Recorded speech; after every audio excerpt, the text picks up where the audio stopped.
Hey, what's up? I'm here with Max Cavalera of Soulfly and Cavalera Conspiracy. Max, how are you, sir? Good. How you doing? Welcome back to Canada.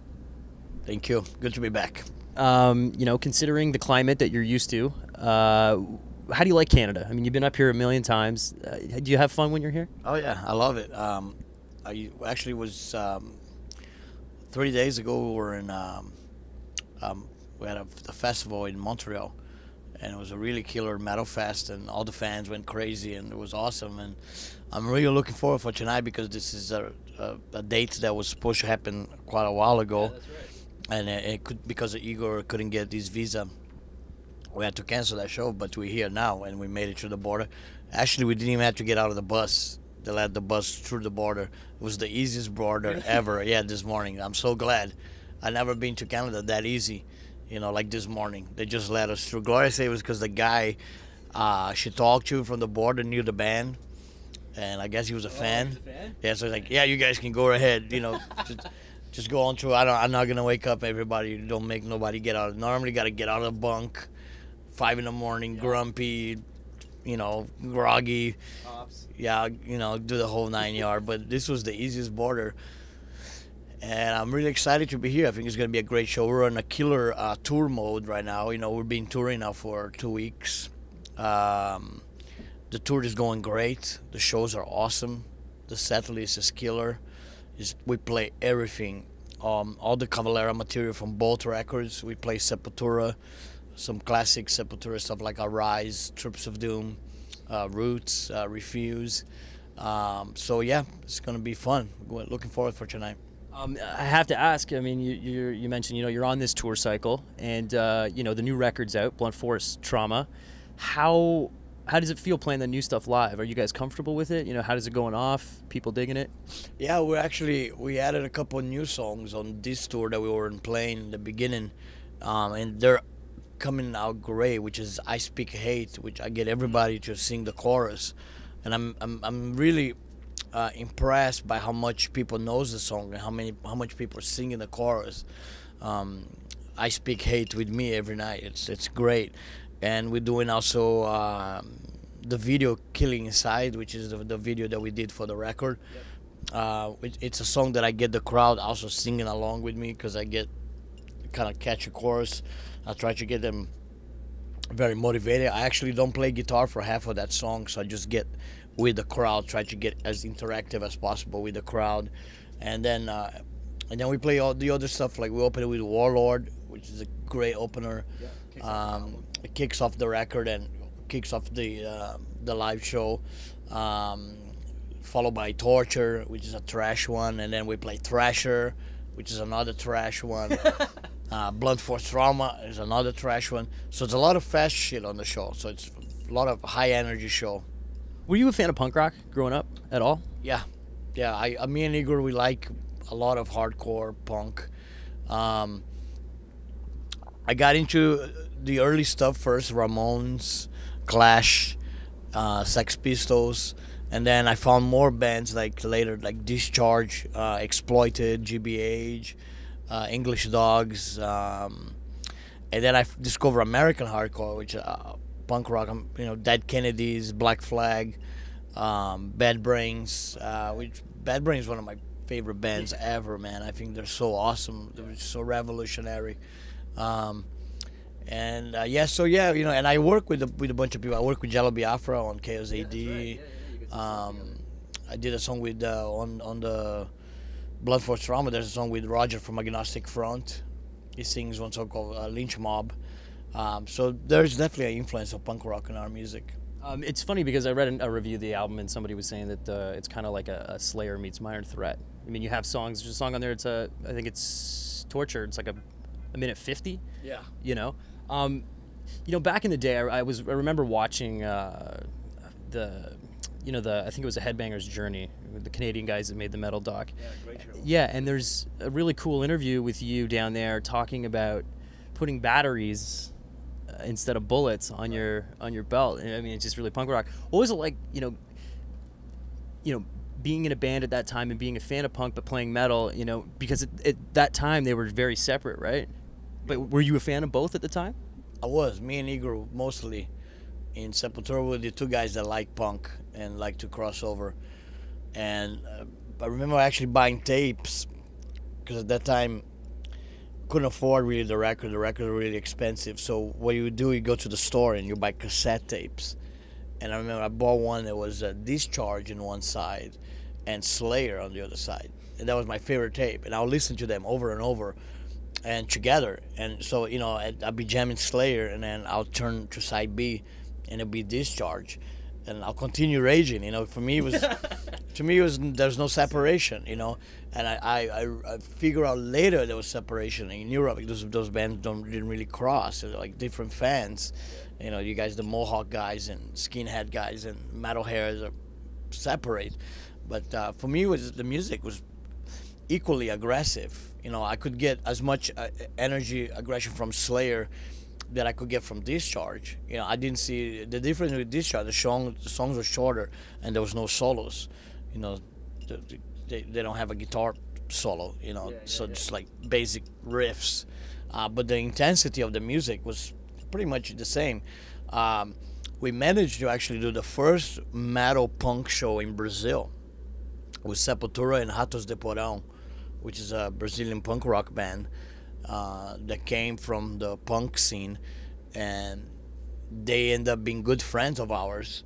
And we made a concert in São Paulo, and people were so scared to go to the show because of the skinheads, you know, because of the rumor got around that a lot of skinheads gonna come to the show and kill everybody and show up with guns and shit. That, you know, only like, I think only 150 people show up for the show. Everybody else was too scared, you know. But we still did the show, and it was great. And it was the first metal punk show in the history of Brazil, so I'm proud of that.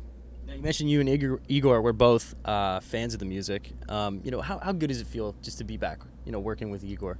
It's awesome, man. It's great. I get along great with him, and we change ideas, and he shows me music that he's listened to. I show him what I've been listening to, and we trade ideas. We watch movies together. We spend time together on the tour, you know, and then we go on the stage and do that every night, which is awesome, you know. I really love playing with him. There's a great connection since I was a kid, you know. We played together since we were real young. Brother duo. Right, and it's great, man. You know, I really love it, you know. So it's one of the things I love about being in Cavalera, you know, is to play with Igor again. It's great. I mean, I can't mention the political content or the social content in your music. It's been there, you know, since day one. And we are talking about punk bands and, you know, metal bands. And I guess one of the things that ties the two together sometimes is talking about stuff. And, you know, I mean, right off the bat, you know, Warlord is the first track on the record. There's songs like, you know, Jihad Joe, Torture. You know, I mean, even on the first record, Must Kill. You know, why is it important for you to talk about stuff like that still? Are you still pissed off about that kind of stuff? I think it's you know, the music kind of calls for that kind of lyrical inspiration. That's something that's aggressive that you're gonna sing about. You know, you have a song like Warlord, which is really killer and heavy and brutal. You know, it'd be kind of weird to be singing about rainbows and flowers and shit, you know. It's very Death Clock all of a sudden. So yeah. So I found inspiration in things like that, but I tried to get other inspirations on the record. That's why there's a song about Rasputin, the Russian monk, you know, the crazy monk that Genghis Khan, it's a Mongolian, you know, warlord. There's I Speak Hate about the boxer Hurricane, which is about the movie Hurricane. That's a Toronto connection, actually. Yeah, exactly. And then Bob Dylan also wrote the song Hurricane, you know, which I knew and I liked it, and I put a new spin on it, which is heavier, you know, look at it. And it's one of the lines of the movie is when Denzel Washington says, I don't even think I speak English anymore. From now on, I just speak hate, when he was in jail, you know. So I thought his words were really heavy and really powerful, so I chose to name the song I Speak Hate. So there's different ideas going on through the record like that. I'm a massive fan of the Deftones. Obviously, you've worked with them in the past. Do you foresee you guys touring together, doing stuff together in the future? It can happen. We're good friends. We see each other in festivals a lot in Europe, and every time we see, I go and sing Head Up with them. Yeah. And Chino actually likes to come over and sing Roots with us. He's a big fan of the Roots record, and he loves the song Roots. And so he always asks me, "Hey Max, can I sing Roots?" Like, yeah, cool. And I'm totally connected to the Deftones because of Soulfly, because Head Up. It's the beginning of Soulfly. It's where I said Soulfly for the first time. It's on that song, Head Up. And so from the beginning, my career, my new career, my Soulfly, it's really connected with the Deftones. And I had Chino on 2 records back to back, which was Soulfly 1 and Primitive. He sings on both records, First Commandment and Pain. Killer tunes.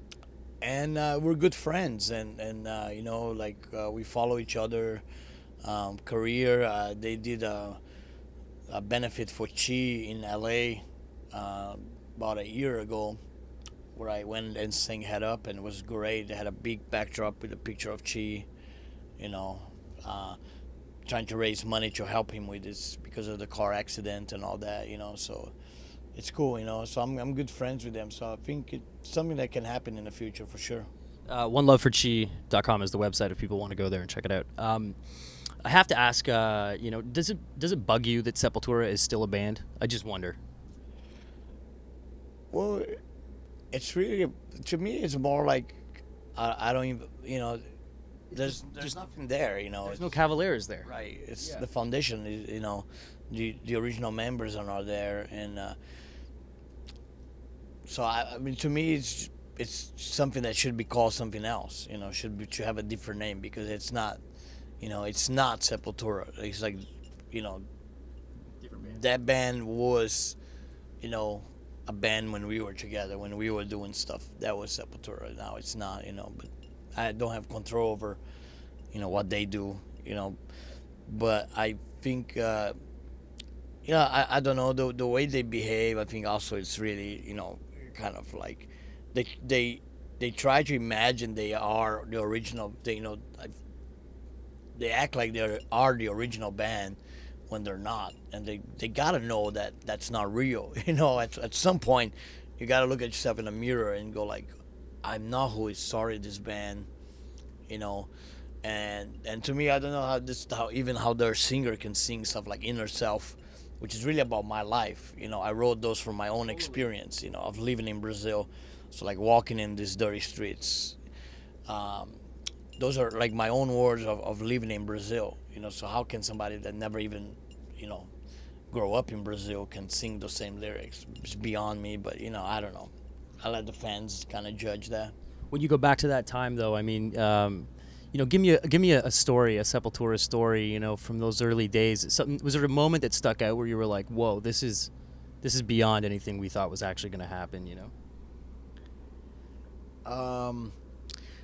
I think one of the times Rock and Rio was big. There's another one that we did was even bigger. It was Hollywood Rock, which was with Robert Plant, and it was a huge festival, and I actually got arrested at that show because of the Brazilian flag incident, and somebody threw a Brazilian flag with the Sepultura ass on it, and Igor picked it up, and we showed it to the crowd. And 10 minutes later, the dressing room door bust open, and it was like 20 cops, and they're taking me to jail. They say that the commander said that I stepped on the Brazilian flag, and then the story escalated to I spit on the flag. And then I remember the next day, it was all the headlines on every newspaper was the flag incident, and my picture, it was everywhere. And we went to meet Robert Plant on Robert Plant's dressing room, and he looked at me. He's like, "Oh, you're the guy that causing all the trouble. I see your face on TV and everything." I'm like, "Yeah, I'm the troublemaker." But that was huge. That's when Like Zeppelin guy. Yeah, it was like in Brazil, which was my hometown, but it was not really the kind of publicity I was looking for. You know, it was like I don't want to be known for somebody that you know, step on the flag or spit on the flag, and I really didn't do anything with the flag. It was an invented story by some crazy fucking police commander that was probably pissed off because I made 60,000 people say "fuck the police" in Portuguese. That didn't help much, you know. NWA would be very proud of you. Right. Yeah. Yeah, you know what? I mean, I doubt that anybody actually thinks that. I mean, you've been very important in terms of metal, but also to Brazilian music. And I guess my last question for you would be, you know, what are you listening to now? What is Max Cavalera like? I like a lot of like newer stuff. These bands like Gojira and Oceano and Cattle Decapitation, heavy stuff, you know, a lot of real heavy shit. I still listen to that. Yeah, I love it, man. I love the energy that these bands gave, and some of the new bands that are bringing thrash metal back. Also, I think that's really cool, like Municipal Waste and Warbringer. Toxic Holocaust. I think it's cool that those bands acknowledge the importance of thrash, how important thrash metal was for music in general, you know. So I like that. And then Bob Marley when you want to mellow out? Yep, some dub, you know. A lot of like underground dub, a lot of stuff that nobody have heard of it, you know, that they don't even have t-shirts. I have to paint my own t-shirt. Of those bands if I want to support them, you know. There's a guy called Ghetto Priest that I like, so I got his email, so I sent him an email like, can I get some shirts?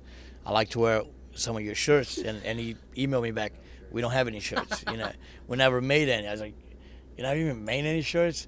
So I do my own, so I painted my own Ghetto Priest shirt. Nice. Punk rock full circle, man. DIY. Dude, thank you so much, man. No problem.